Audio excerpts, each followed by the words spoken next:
অবশেষে ৪ মাসের দীর্ঘ নীরবতা ভেঙে ইরানের প্রয়াত সর্বোচ্চ নেতা আয়াতুল্লাহ আলী খামেনির প্রতি শ্রদ্ধা জানিয়েছে সৌদি আরব। গত ২৮ ফেব্রুয়ারি যুক্তরাষ্ট্র ও ইসরায়েলের হামলায় খামেনি নিহত হওয়ার পর এতদিন কোনো আনুষ্ঠানিক প্রতিক্রিয়া জানায়নি রিয়াদ। এছাড়াও এই যুদ্ধ পরিস্থিতিতে একটি প্রভাবশালী মুসলিম দেশ হয়েও ইসরায়েলি আগ্রাসনের বিরুদ্ধে কোনো জোরালো প্রতিবাদ জানায়নি সৌদি আরব। এমনকি ৩ জুলাই সকাল পর্যন্ত কোনো প্রতিনিধি চূড়ান্ত না করলেও শেষ মুহূর্তে উপপররাষ্ট্রমন্ত্রী ওয়ালিদ আল খেরেইজির নেতৃত্বে ৫ সদস্যের একটি প্রতিনিধি দল তেহরানে পাঠিয়েছে সৌদি সরকার।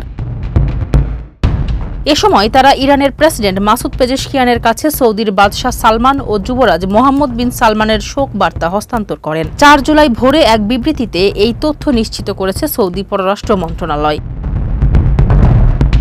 তেহরানের গ্র্যান্ড মুসাল্লায় জাতীয় পতাকায় মোড়ানো আয়াতুল্লাহ খামেনি ও তার সপরিবারে নিহত সদস্যদের কফিনে রাখা হয়েছে, যার শেষ বিদায়ের আনুষ্ঠানিকতা আরও কয়েকদিন চলবে।